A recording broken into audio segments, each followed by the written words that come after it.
Muito boa tarde. Como estão as coisas? Tudo bem por aí? Graças a Deus, tomamos a decisão de buscar o que é melhor para esse momento das nossas vidas. Isso é simplesmente a felicidade. Ao colocar a felicidade em situações inatingíveis, muitas vezes impossíveis, sem notar, sem perceber, estamos nos boicotando. Ora, se a felicidade é impossível, só nos resta a acomodação na infelicidade. Porém, há uma felicidade possível. Essa felicidade está em perceber o que a vida nos pede e atender. Uma pessoa que tenha um filho portador de necessidades especiais, um cônjuge doente, um pai e uma mãe idosos de quem precisa cuidar, não precisa ver nisso uma infelicidade, algo terrível. É a vida chamando. E quando a vida chama, só nos resta atender, percebendo, de preferência, o convite ao amor que há no fundo disso, no fundo da situação. Inclusive no fundo da própria doença, que exigindo cuidados e atenções constantes, também não passa de um convite ao alto amor.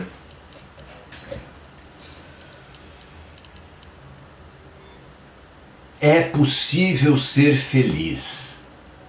Quando Jesus disse que a felicidade não é desse mundo, é simplesmente porque a humanidade desse mundo não se mostra preparada para perceber os convites da vida e ainda menos preparada para atender aos convites da vida.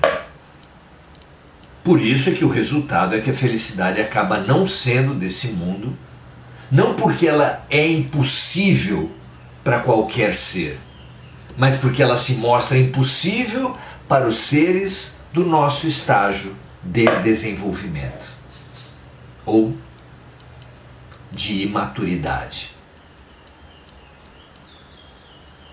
Por isso é tão importante esse nosso estudo, porque esse nosso estudo quer atuar, quer nos ajudar na cura do grande desafio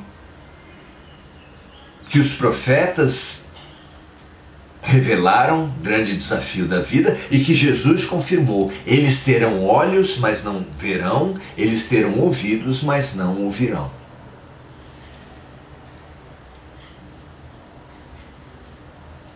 Pretendemos, com Jesus, com Kardec, com o Espírito da Verdade que assessorou Kardec nas questões desse fabuloso O Livro dos Espíritos, avançar sobre a nossa cegueira e a nossa surdez espirituais. Conhecendo um pouco mais da vida, conhecendo um pouco mais de nós mesmos. Nada melhor do que isso. Vamos a esse tratamento espiritual? Que bom que você está conosco. Que bom que nós estamos com os médicos, porque assim avançaremos, um mínimo que seja, nessa nossa cura. Muito bem, hoje estamos na questão 402 do capítulo 8. O capítulo 8 tem como título Libertação da Alma. E a questão, o item que se segue, o primeiro item desse capítulo 8, é o sono e os sonhos. nas questões 400, 401 e 402, que nós já vimos no encontro passado.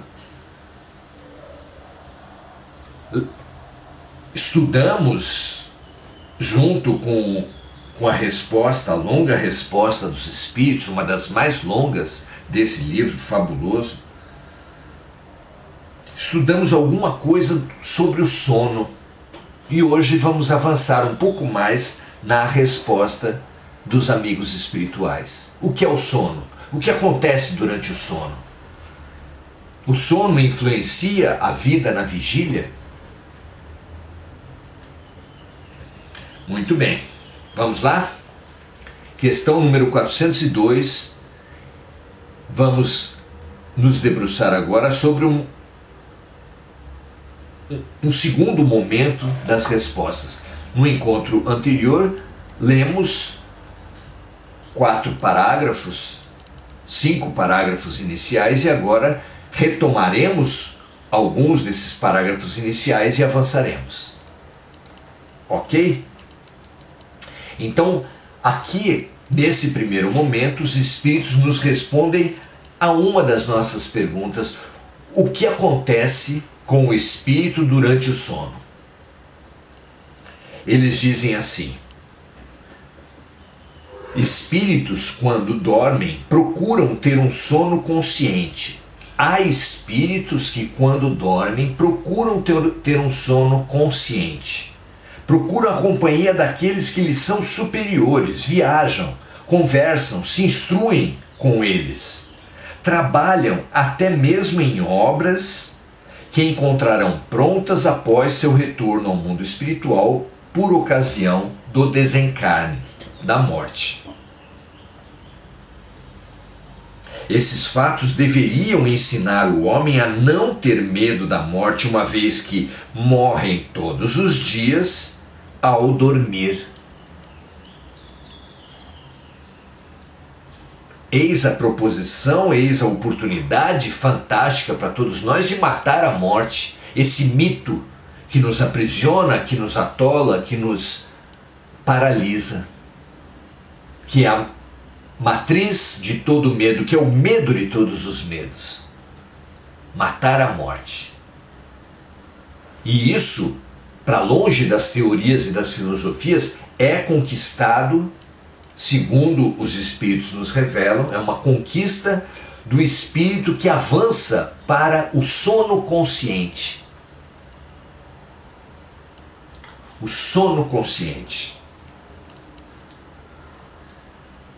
Dizem os Espíritos assim: essa busca por espíritos superiores, por instrução, por serviço durante o sono, é o que acontece com os espíritos elevados.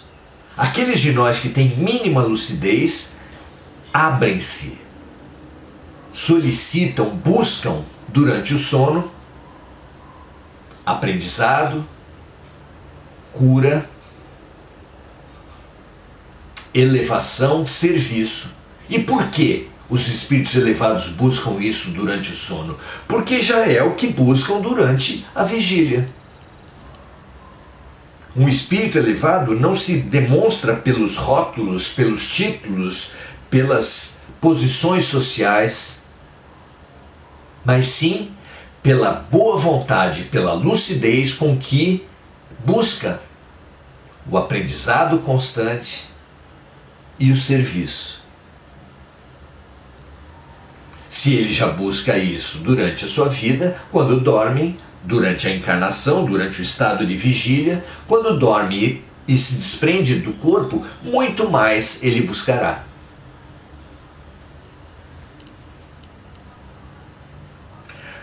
Mas, revelam os Espíritos, a maioria dos homens, ao desencarnar, permanece longas horas em estado de perturbação.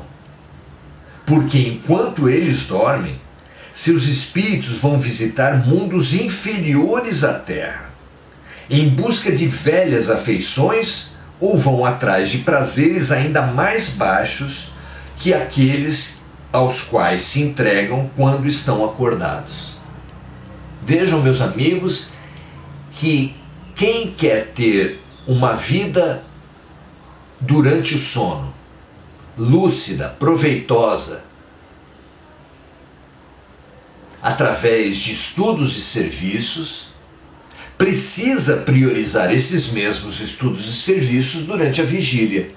E aqueles que buscam durante a vigília vantagens, prazeres, vinganças, quando dormem, só podem procurar também prazeres, vinganças, seus interesses. Porque o sono, o espírito durante o sono, é o mesmo espírito durante a vigília.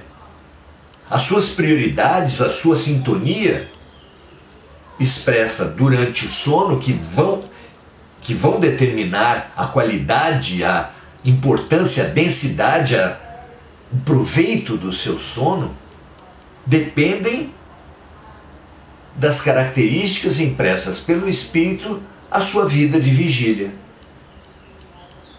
E assim é claro com a morte também.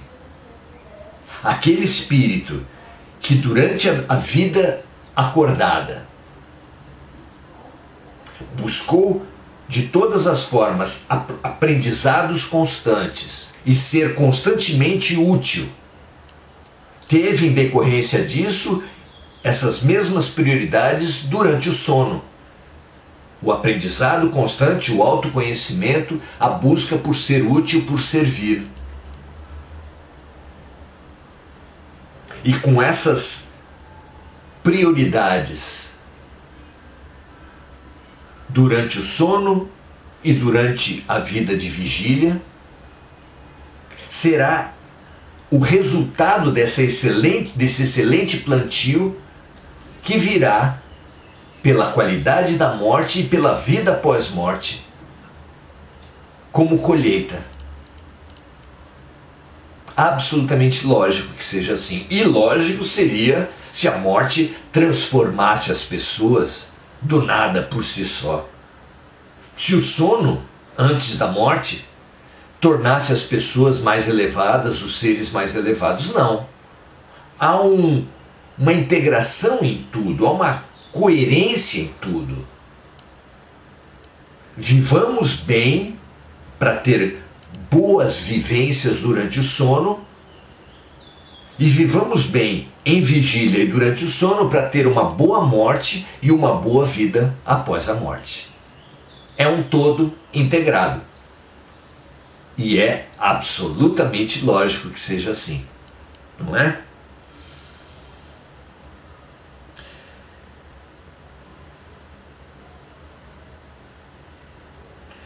Então, aqui os espíritos nos falam que a maioria dos homens, ao desencarnar, permanece longas horas em estado de perturbação, porque enquanto eles dormem, seus espíritos vão visitar mundos inferiores à Terra em busca de velhas afeições ou vão atrás de prazeres ainda mais baixos que aqueles aos quais se entregam quando estão acordados. Vão se envolver com doutrinas ainda mais vergonhosas, desprezíveis e nocivas do que as que praticam por aqui. O que gera a simpatia na Terra não é outra coisa senão o fato de o homem, ao despertar, sentir-se ligado pelo coração com aqueles espíritos com os quais acaba de passar 8 ou 9 horas de felicidade ou de prazer.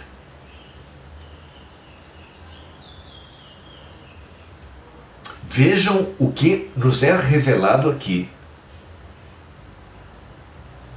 Que estabelecemos vínculos, amizades, proximidades com outros espíritos que vibram na mesma faixa.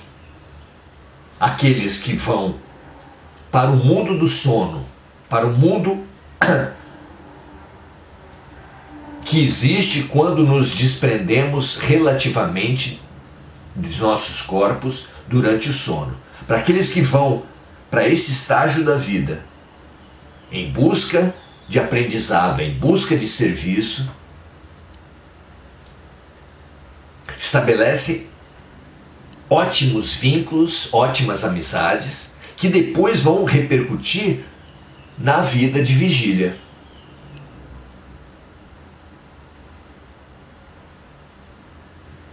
Ao despertar, sentem-se os espíritos ligados pelo coração com aqueles espíritos com os quais acabou de passar 8 ou 9 horas de felicidade, de aprendizado, de serviço, ou de prazer, de projetos tenebrosos, de vinganças.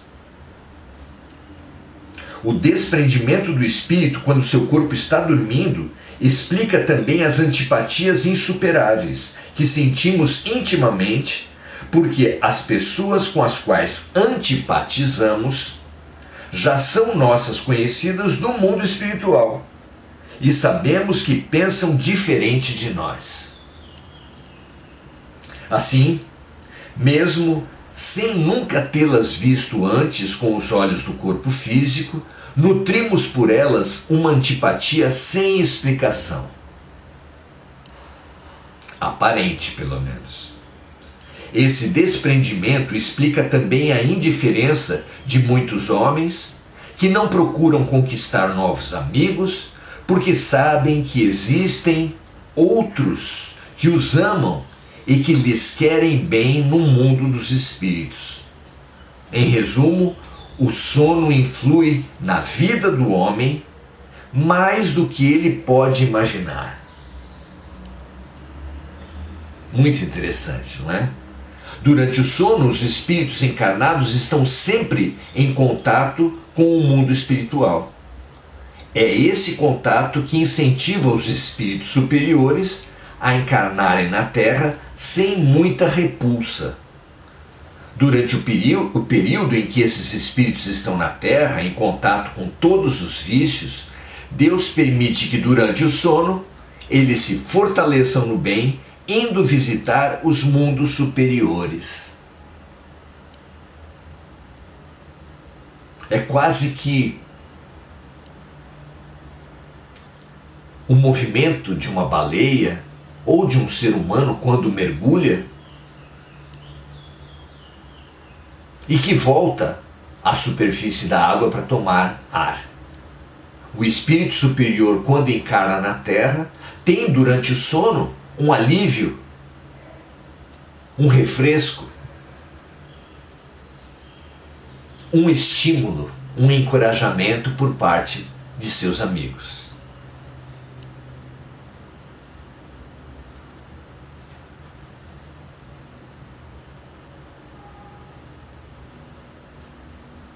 Essas visitas do encarnado a mundos superiores durante o sono são importantes porque lá, nesses mundos superiores, esses espíritos mais elevados recebem forças para não falharem em sua missão, já que reencarnam para instruir os demais.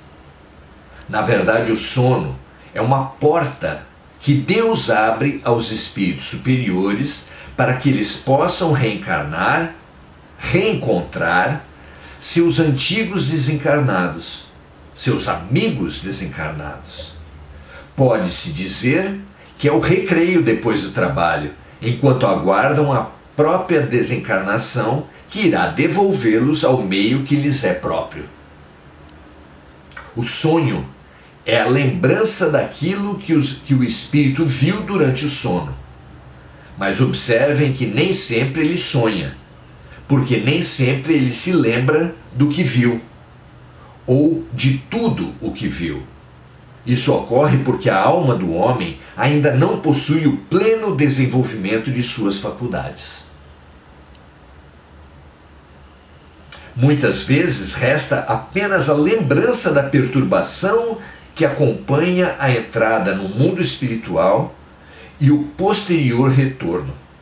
E essa perturbação pode-se acrescentar o que se faz no mundo dos espíritos, e o que preocupa os homens quando estão acordados, fazendo uma bagunça e dando origem àquelas lembranças sem pé nem cabeça.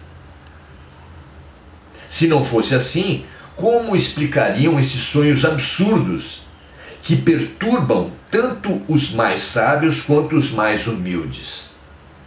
Os maus espíritos também se aproveitam dos sonhos para atormentar as almas fracas e medrosas. Além disso, brevemente o homem verá se desenvolver e se popularizar uma outra espécie de sonho, tão antiga quanto os sonhos que ele já conhece, mas que ainda ignora. Refiro-me ao sonho de Joana d'Arc, ao sonho de Jacó, ao sonho dos profetas judeus e alguns adivinhos indianos. Esse tipo de sonho é a lembrança que a alma guarda quando está quase inteiramente desligada do corpo físico. É a lembrança dessa segunda vida da qual eu falava antes, ou melhor, da vida no mundo espiritual. O homem deve procurar distinguir bem essas duas espécies de sonho, sem o que cairá em contradições e erros que serão nocivos à sua própria fé. Então aqui ganhamos condições de entender o sono e também o sonho, porque o sonho tem uma origem, que são as preocupações que nós temos durante o dia, e tem outra origem, que é a vivência que se desenvolve durante o sono. Como quase sempre temos um pouco das duas vivências, e como a memória do que se vive durante o sono funde tanto as nossas preocupações com as vivências que efetivamente tivemos durante o sono e mistura isso tudo, daí vem as lembranças absurdas que a maioria de nós tem de suas vivências durante o sono. Não é interessante isso? Não ajuda tantos de nós a compreendermos esse grande mistério que é o sonho? Não nos estimula a buscarmos o conhecimento sobre essa ferramenta fantástica que se fala da viagem astral, da viagem espiritual, do desdobramento? São diversos nomes que se dá para a mesma situação, que é a vivência consciente durante o sono, que é a busca consciente de aprendizados, de serviços, ou também de prazeres, de projetos de vingança, determinando a elevação, a libertação pela elevação espiritual ou o aprisionamento nas trevas, na densidade, nas emoções inferiores. Tudo é sintonia, tudo parte da vontade. Bem-aventurados os seres de boa vontade. Paz na terra aos homens de boa vontade. Que assim seja, que nós adquiramos a capacidade de nos observar e sempre que a vibração cair, sempre que os nossos aspectos menos elevados ameaçarem dominar a nossa mente, que nós sejamos capazes de produzir elevação pela oração, pela boa arte, pelo contato com a natureza, para neutralizar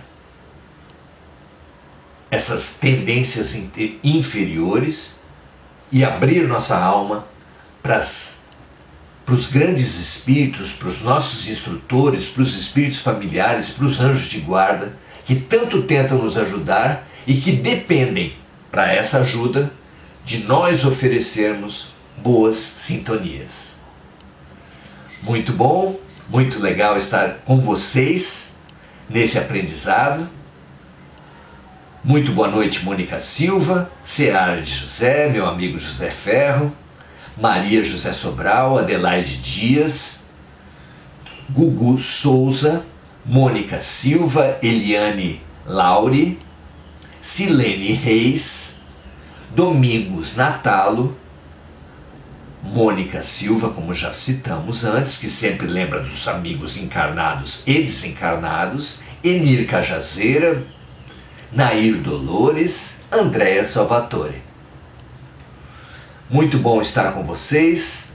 Transmitam, espalhem essas noções básicas aqui hoje transmitidas, preciosas, que abrangeram sono e sonho, porque continuaremos essas investigações, esses estudos, dando para cada um ferramentas que nos favorecerão os nossos estudos, a nossa compreensão e o bom aproveitamento da vivência durante o sono, baseado no bom aproveitamento da vivência em vigília. Paz e bem para todos vocês, um grande prazer estarmos estudando juntos e amanhã às 18 horas voltaremos e aprofundaremos nossos estudos. Um grande abraço, até a próxima!